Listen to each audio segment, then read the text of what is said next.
यद्यपि सैद्धांतिक रूप में कानून बनाना संसद का कार्य है, लेकिन आजकल यह कार्य मंत्रिपरिषद द्वारा छीन लिया गया है।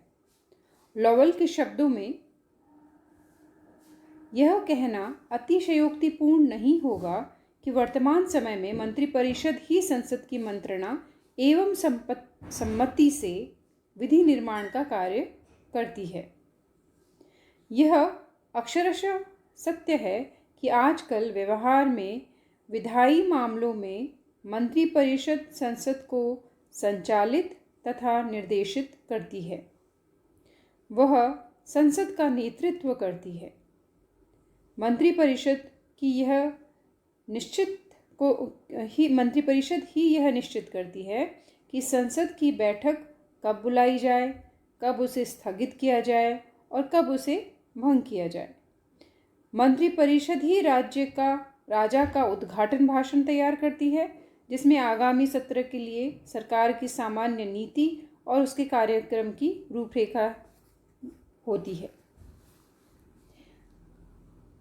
तो इस तरह से हम देखते हैं कि कानून बनाने के जितने भी शक्तियां हैं, वो सारी की सारी शक्तियां ब्रिटिश मंत्रिमंडल ही उस पर नियंत्रण करता है। मंत्रिमंडल कानून निर्माण में पहल करता है और उसका स्वरूप निर्धारित कर उसे नियंत्रित करता है। मंत्रिमंडल सारे कार्यों का उत्तरदायित्व अपने ऊपर ले लेता है। विधेयक पेश करना, उसकी व्याख्या करना और उसे पारित करना मंत्रिमंडल का ही कार्य है। विधेयक यद्यपि लॉर्ड सभा में भी पेश होते हैं और वे सदस्य जो मंत्री नहीं हैं विधेयक प्रस्तुत कर सकते हैं, परंतु वास्तविकता ये है कि अधिकांश और महत्वपूर्ण विधेयक मंत्रियों द्वारा ही प्रस्तुत किए जाते हैं। वित्त विधेयक मंत्रिमंडल द्वारा ही लोकसभा में प्रस्तुत किए जाते हैं। जिस विधेयक को मंत्रिमंडल का समर्थन प्राप्त नहीं होता, उसके कानून बनने की संभावना बहुत कम अथवा नहीं के बराबर होती है। इसके अलावा मंत्रिमंडल को ही ये अधिकार है, वो निर्धारित करने का अधिकार है कि संसद की बैठक कब बुलाई जाए, उसका समापन कब किया जाए, उसका विघटन कब किया जाए। यहाँ तक कि जो भाषण राजा को देना होता है मंत्रिमंडल के सामने को संसद के उद्घाटन के समय, वो भी मंत्रिमंडल तैयार करता है। संसद के सत्र के कार्यक्रमों का निर्धारण भी मंत्रिमंडल ही करता है। ये सारे अधिकार, ये सारी शक्तियाँ, इन सब को देखने पर, इन सब का प्रयोग होने के कारण कार्टर, रेने, हर्ज, इन सब ने मंत्रिमंडल को लघु व्यवस्थापिका की संज्ञा दी है। लास्की ने मत व्यक्त किया है कि आज के युग में संसद मंत्रिपरिषद के निर्णयों को पंजीबद्ध करने वाली संस्था मात्र है।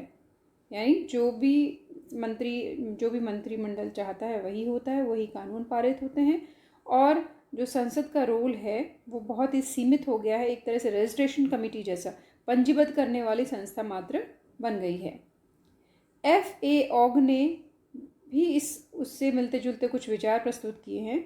वो भी यही कहते हैं कि मंत्रिमंडलीय शासन पद्धति वाले देशों की अधिकतम व्यवस्थापिकाओं के समान संसद प्रायः कभी भी पहल या सृजन नहीं करती, केवल मंत्रिपरिषद की नीति की समीक्षा करती है और सामान्यतः उसे स्वीकृत एवं पंजीबद्ध करती है।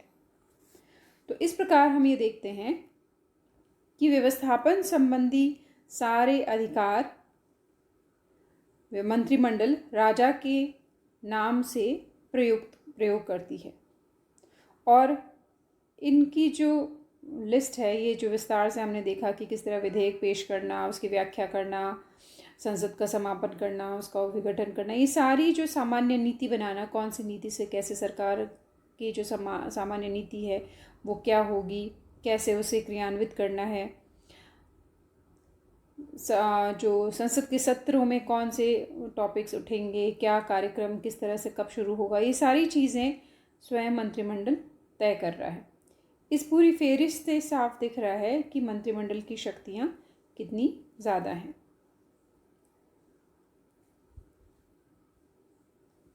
अब बात करते हैं हम कार्यपालिका संबंधी अधिकार एवं कार्यों के बारे में। मंत्रिमंडल ही शासन की वास्तविक कार्यपालिका शक्ति है और राजपद में निहित समस्त अधिकारों का प्रयोग राजा के नाम से इसी के द्वारा किया जाता है। 1918 में शासन यंत्र समिति मशीनरी ऑफ गवर्नमेंट कमेटी के अनुसार कार्यपालक क्षेत्र में मंत्रिमंडल के निम्नलिखित 3 मुख्य कार्य माने जाते हैं।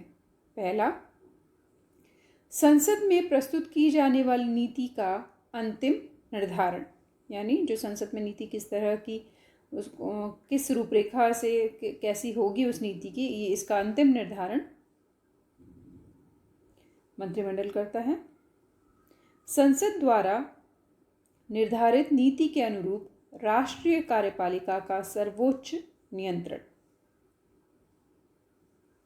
जो संसद से एक बार जो लॉज पास हो गए, जो नीति बन गई, उसको उसके अनुरूप पूरी जो राष्ट्रीय कार्यपालिका है उसका किस तरह से उसको क्रियान्वित करती है, उसका सर्वोच्च नियंत्रण।